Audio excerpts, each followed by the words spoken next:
Assalamualaikum warahmatullahi wabarakatuh. Kali ini Cinema 29 akan menceritakan film The Conjuring 3. Sekedar informasi buat kalian semua, kali ini film The Conjuring 3 tak menghadirkan sosok hantu jahat yang nyata. Sebagai gantinya, ketegangan dan teror yang diberikan akan semakin terasa lewat sekte tertentu yang memberi teror.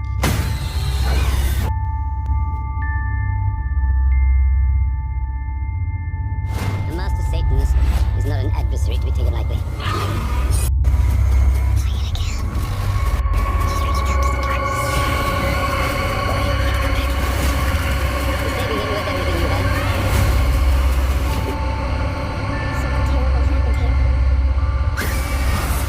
Because that's what it will cost me.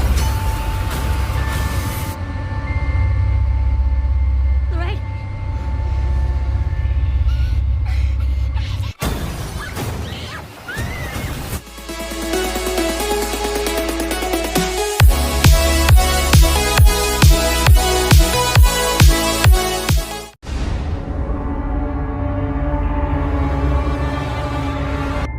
Film dimulai ketika Ed dan Lauren datang ke rumah keluarga Glitzel untuk melakukan pengusiran setan setelah David, anak bungsu mereka, mengalami kesurupan. Saat itu terlihat David yang lemas sedang dibawa ke kamarnya. Di sana tampak Ernie, pacar kakak David, menemaninya dan mengatakan jika David adalah anak yang kuat dan dia berjanji akan selalu menjaganya.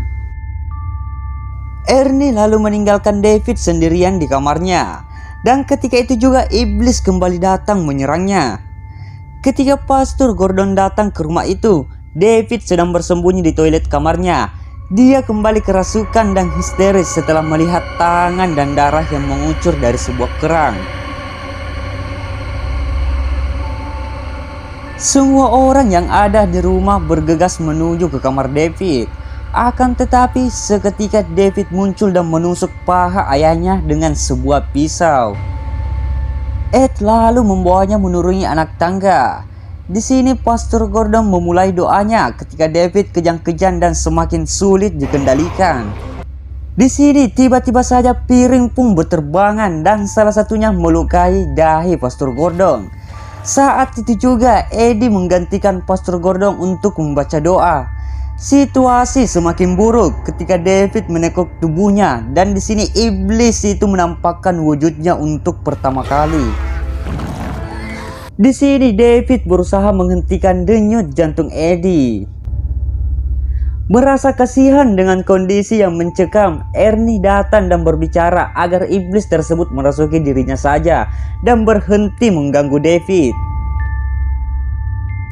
Setelah kejadian itu, iblis berpindah ke tubuh Ernie. Pada saat yang bersamaan, Eddie terkena serangan jantung dan tak sadar selama beberapa hari di rumah sakit.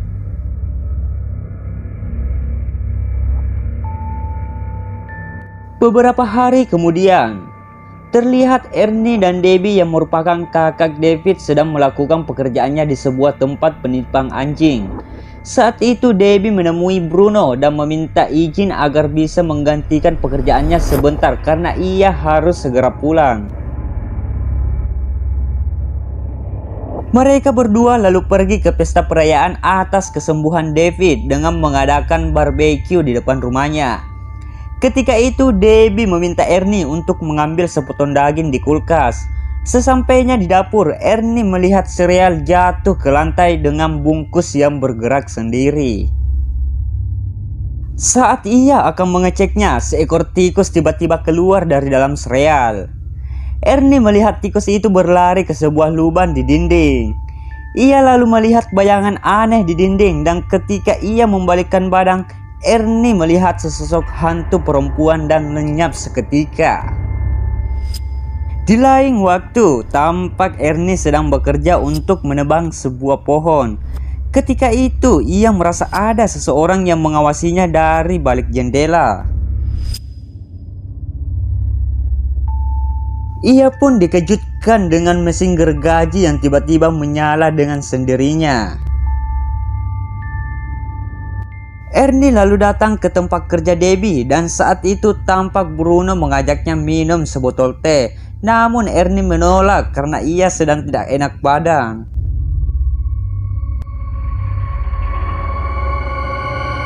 Di sini di rumah sakit, Eddie terlihat sudah sadar dari operasi pemasangan ring jantung.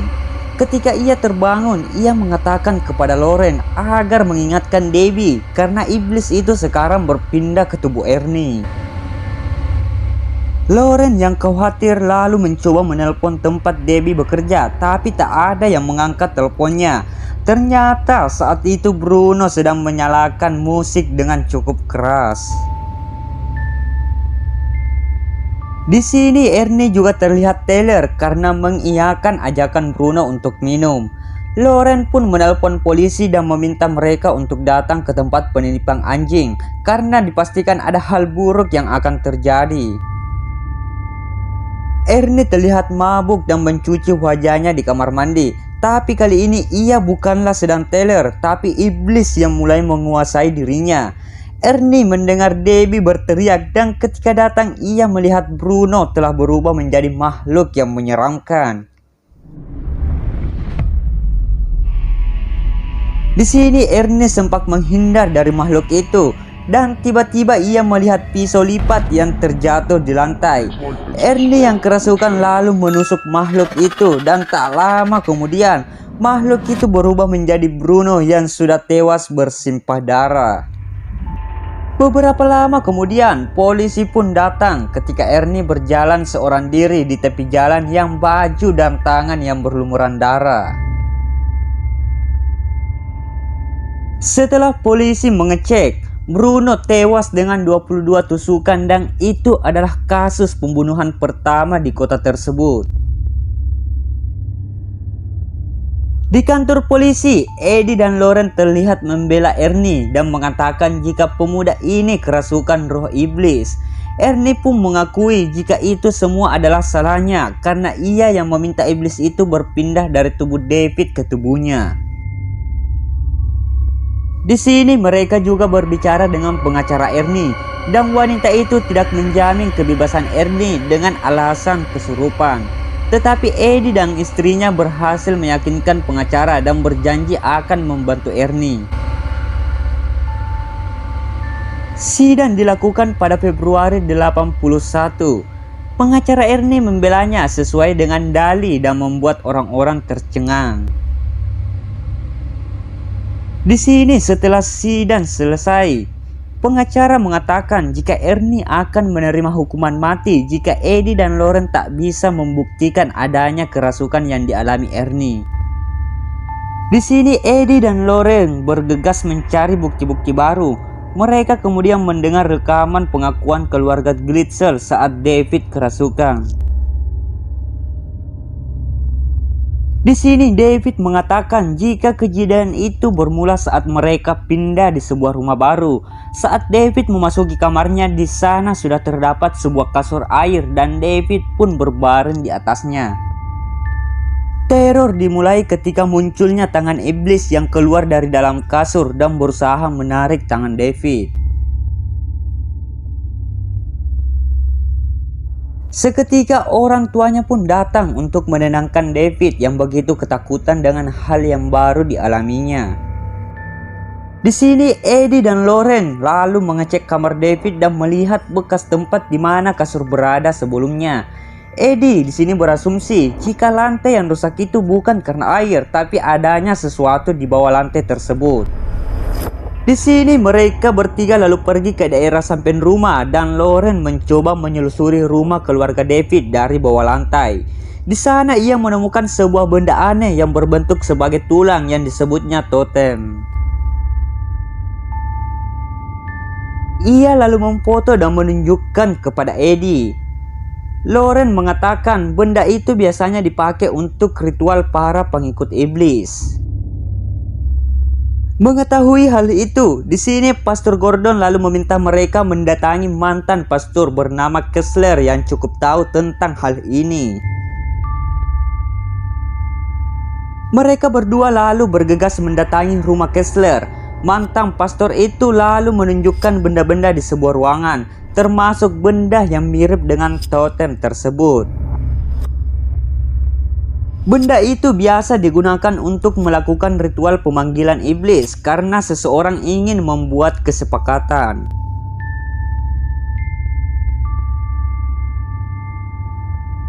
Di sini kita diperlihatkan di penjara Ernie terlihat mendapatkan hukuman untuk membersihkan di sebuah ruangan.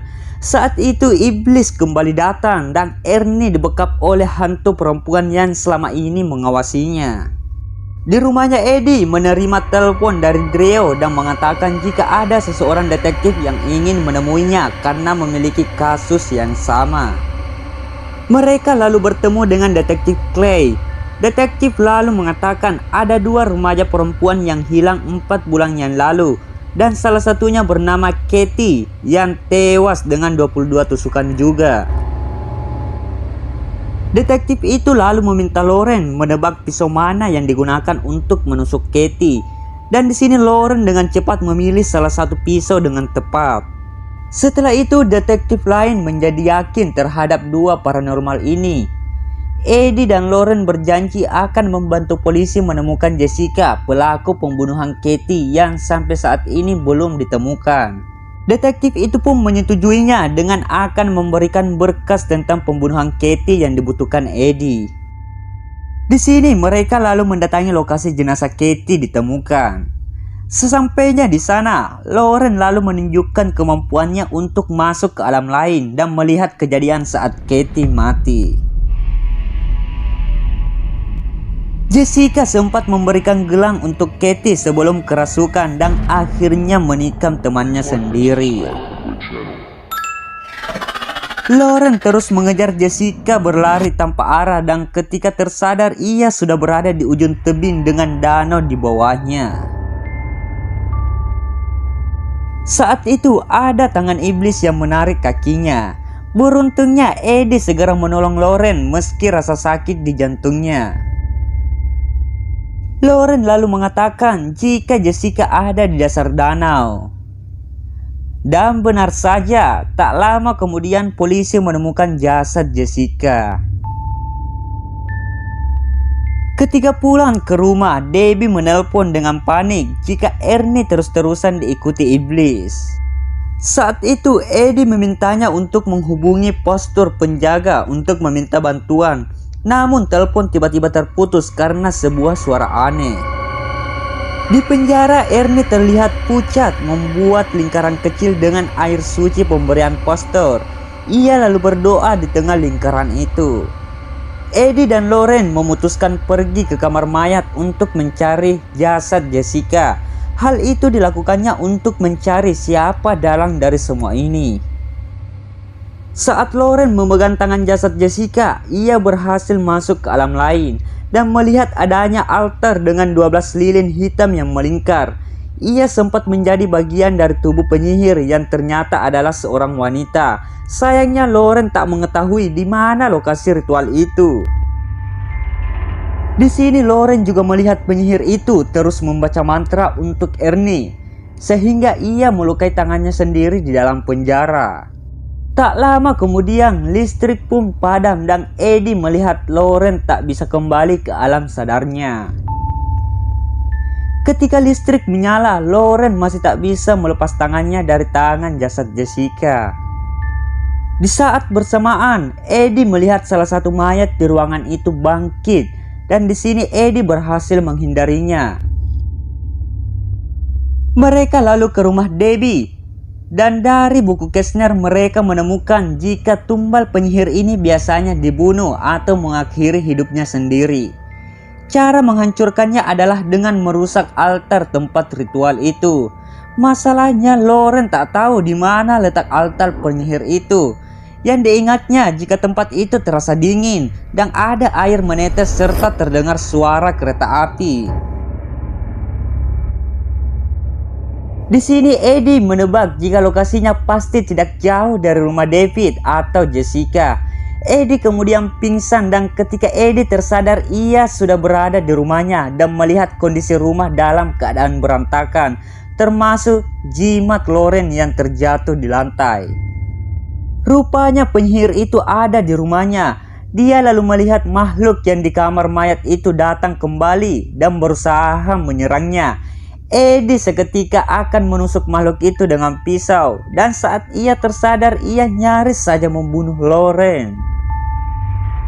Lauren mengatakan jika itu semua adalah ulah si penyihir. Eddie mulai berpikir jika penyihir itu mengirim iblis ke rumahnya. Setelah digeledah, Eddie menemukan mawar hitam yang baru saja dikirim dari seseorang. Saat ia memecahkan vas bunga itu, mereka terkejut melihat adanya totem yang sama seperti di bawah kamar David. Mereka lalu memutuskan untuk mencari dan menghancurkan altar ritual secepatnya agar tidak ada korban selanjutnya. Di sini Lauren kembali datang ke rumah Kessler untuk menerjemahkan buku miliknya. Kessler mengatakan jika kutukan akan selesai jika sudah ada 3 tumbal. Lauren mengatakan jika ia mencurigai saat ini suaminya yang menjadi sasaran si penyihir. Kessler kemudian mengajak Lauren ke ruangan bawah tanah dan menunjukkan foto anaknya yang saat itu berusia 3 tahun bernama Isla. Ia mengatakan jika anaknya tertarik dengan hal-hal berbau gaib seperti dirinya, akan tetapi ajarannya justru melenceng menjadi aliran sesat. Kessler berpikir ia benar-benar gagal menjadi seorang pendeta dan juga gagal sebagai seorang ayah. Sementara itu di penjara, Debbie dan seorang pastor menemui Ernie yang terbaring dengan tangan yang terikat karena ia selalu berusaha mengakhiri hidupnya. Sementara Lauren pergi, Eddie dan Rio lalu melacak bukti dari Jessica.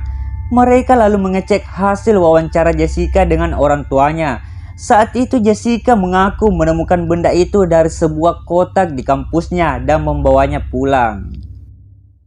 Di sini mereka lalu mengecek lokasi kampus yang dekat dengan jalur kereta api dengan bantuan sebuah peta. Dari analisa itu, Eddie lalu menebak jika lokasinya dekat dengan rumah Kessler. Mengetahui Lauren dalam bahaya, Eddie menyusul istrinya dan meminta Rio menelpon polisi. Kembali ke Lauren, tak lama kemudian ia merasakan kehadiran penyihir. Kessler meminta dia bersembunyi sebelum akhirnya Isla pun datang di ruangan bawah tanah. Ketika bersembunyi, Lauren tersadar. Saat bersembunyi dalam penglihatannya, Lauren melihat jika Isla dengan teganya membunuh ayahnya sendiri. Lauren lalu mencoba menghancurkan altar tempat ritual, tapi itu semua terlalu kuat karena terbuat dari batu. Isla lalu datang menyerangnya dan berusaha menikam dengan sebuah pisau. Untungnya Lauren berhasil melawan. Sementara itu Eddie datang dan berhasil memasuki ruang bawah tanah. Ia kemudian didatangi oleh Lauren palsu yang ternyata Isla. Isla lalu meniup mata Eddie dan membuat ia terhipnotis. Sementara itu Isla kembali melanjutkan ritual untuk menyerang Ernie yang berada dalam penjara. Ernie semakin tak terkendali dan pastor itu terlihat kewalahan dengan kekuatan iblis yang mampu memecahkan kaca di ruangan penjara.